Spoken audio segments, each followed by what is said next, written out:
Hi Ella, thank you for uploading your pictures. I noticed you didn't upload the homework. You did the photo shoot, so I'm assuming that it was a hard week and there was lots to do. And so you did the right thing. Like I say, always, if you have to choose one or the other, the photo shoot, but try your hardest to also do the homework. The more pictures you take, the better it is. Photography is a skill, and the mother of all skill is practice. The P word, the big P word, that is like the king. Practice, practice, practice. That is the king. Okay, so that said, let's jump in.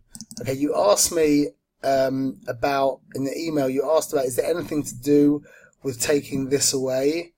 And the truth is, you, in this situation, you actually could get away with it by cloning, so to speak, this area and flipping it around. Maybe I'll quickly show you that actually, because there's less pictures, so we've got some more time. Let's see if we've got time to get back to that. Okay, you've cropped in close. You've just missed the focus. I can see, if you look carefully, the focus is just on her hair. Remembering that her hair is a different distance to you than her eyes, which means the eyes are out of focus slightly and the hair is in focus, which is obviously a mistake. Not so difficult to fix. It's impossible to fix after the fact. But just be aware of that and try and take as many pictures as you can. I call it engineering the odds. We have to try and engineer the odds to make sure we get perfect pictures. That means perfect focus, perfect exposure, perfect expressions, perfect composition. We need perfection. We see there's too many pictures floating around nowadays that we could even entertain looking at a picture that isn't perfect. But I do appreciate that you've cropped in closely. It means you're starting to pay attention to space, which is great. Also, another thing that's very, very encouraging is your sensitivity to the directions, to the tensions that we've spoken about. Our point of entry is always the eyes, and then our eye goes downwards. The basic default direction of a face, unless the eyes are looking upwards or something else, is that our eye looks at the eyes first and then moves downwards, which means you've left less space here than you have down here, which means this image is actually quite balanced. So good on that one. Nice one. Okay. Now this picture is a very cute little girl. This picture, let's just look at it in a few different levels. This area here is dead. There's nothing added from this area over here. Our point of entry again is her eye. Now we are moving this direction. There's a downward direction moving here. The hand has been cropped off a little too much. So this picture just generally will need more space. Okay, so I would crop off some space here. I would add some more space at the bottom and also a little bit more on the right side. Okay. In regards to her eyes, because her eyes are quite bloodshot, we could actually remedy that quite easily in Lightroom. We'll see when we take this one in to fix this. Let's see if we can deal with that as well. Okay. Oh, this is a very cute picture. Okay, just be aware, again, of the space at the top of the image. Crop this. Get rid of this extra space. There's no benefit to this space over here.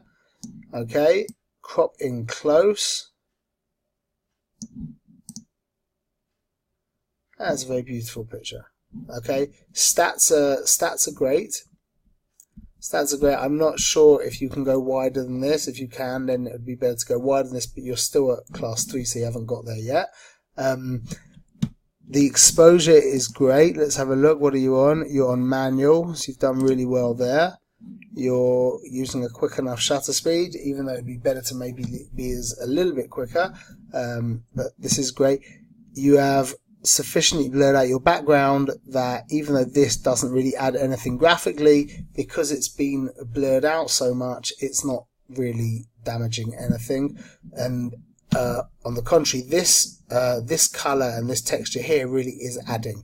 The fact that he's wearing blue and we've got a yellowy greeny background, more yellowy, is allowing our subject to pop out. We could brighten his eyes as a drop in Lightroom. The composition is beautiful. We obviously, our point of entry is his eyes again. We move down here around here and back.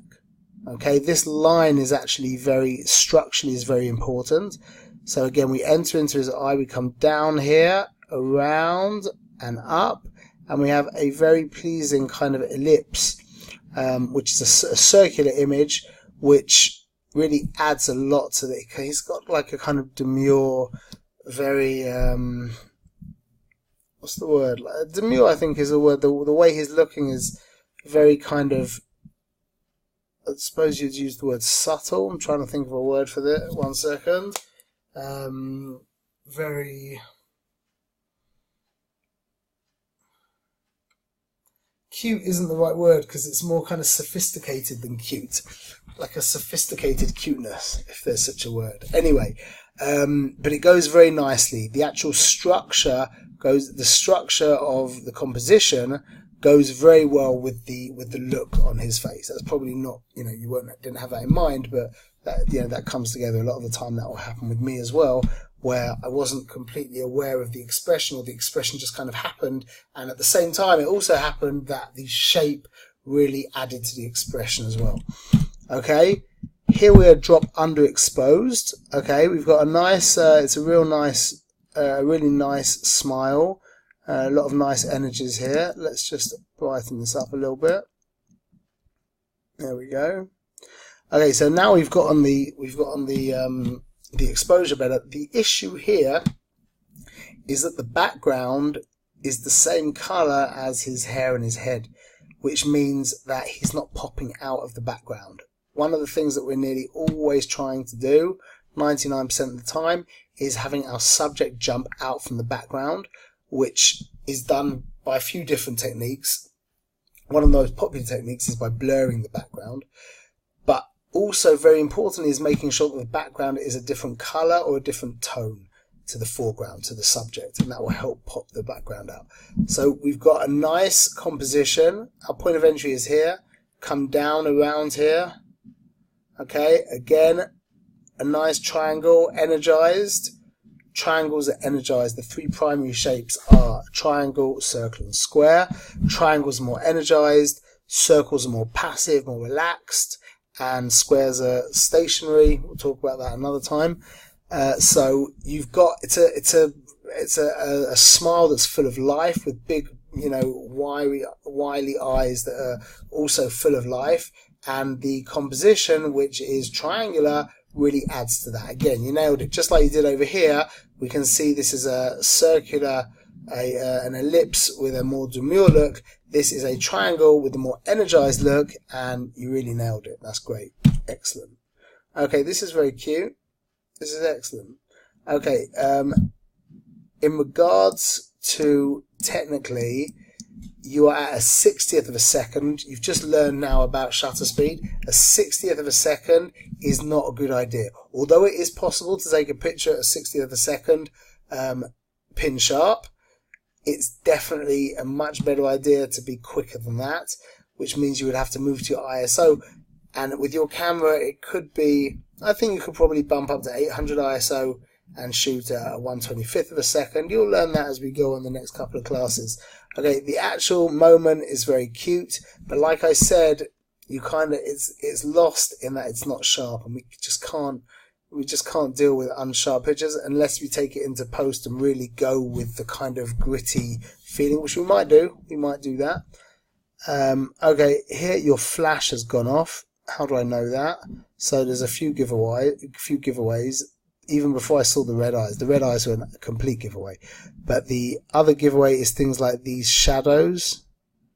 Okay. Now, compositionally, we need some more room over this side.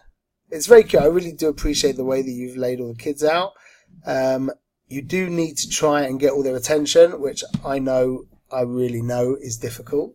But anyway, we've got just a little bit more room over here would make this composition nicer, make this composition more aesthetically pleasing.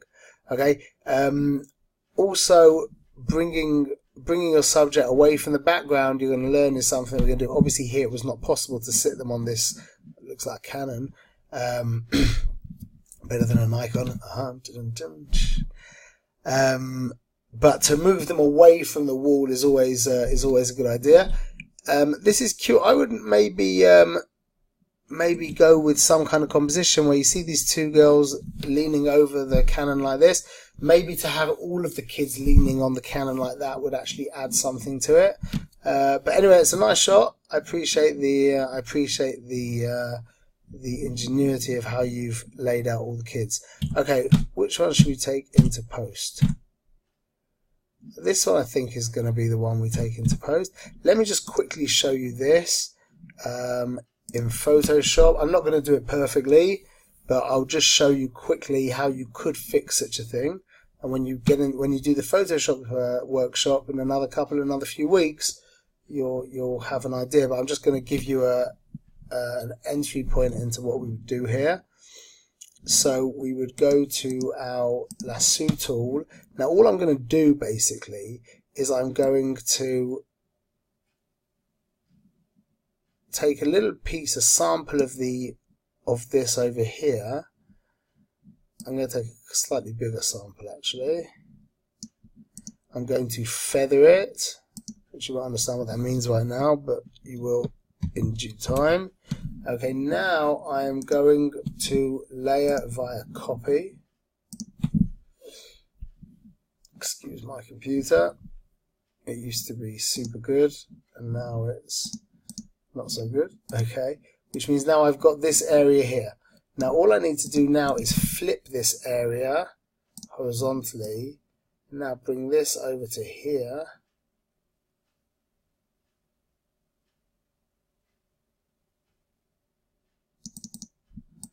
So that actually is correct now. However, we need to add some more in. So just, again, I'm not going to get into this too much. To do this properly would be a lot of hassle. But just to show you, let's just flatten this. And now I could use sample, also not healing brush. I want to use my cloning tool. And I can just sample pieces of this over here. Actually, maybe we'll use this over here.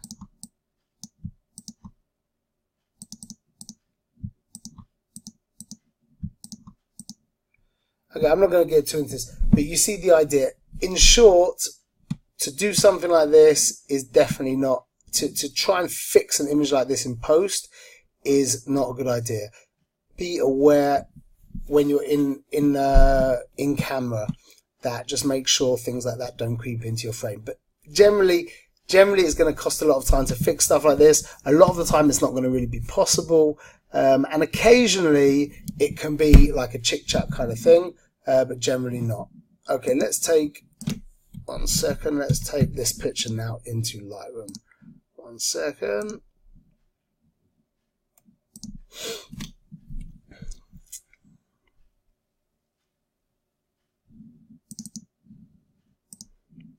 Import. Again, we're going to do the regular fix. We're going to bring in our iris enhance tool, press space, it zooms you in, and now we just, so to speak, pop those eyes. Okay, in this case I want to put up the I'm going to put down, I want to open up the shadows to make his eyes brighter.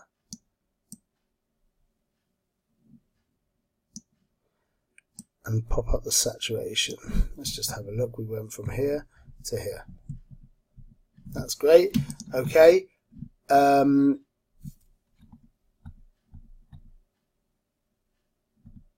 Yep. Now, again, I want to warm up the picture. I'm going to go to my split toning.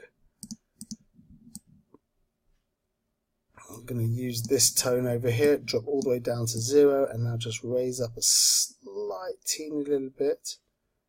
Good. Okay. I'm going to use my radial tool again to add emphasis to his face. Remember, to emphasize a piece of a picture, you've got two options. Either you emphasize it or you de-emphasize everything else. So let's just invert this, get rid of all this, drop this down a little bit, and I want to soften here as well. Yeah, that's great. And I want to warm this area up as well. A drop over here, drop down to 0, up a little bit. Beautiful. Beautiful.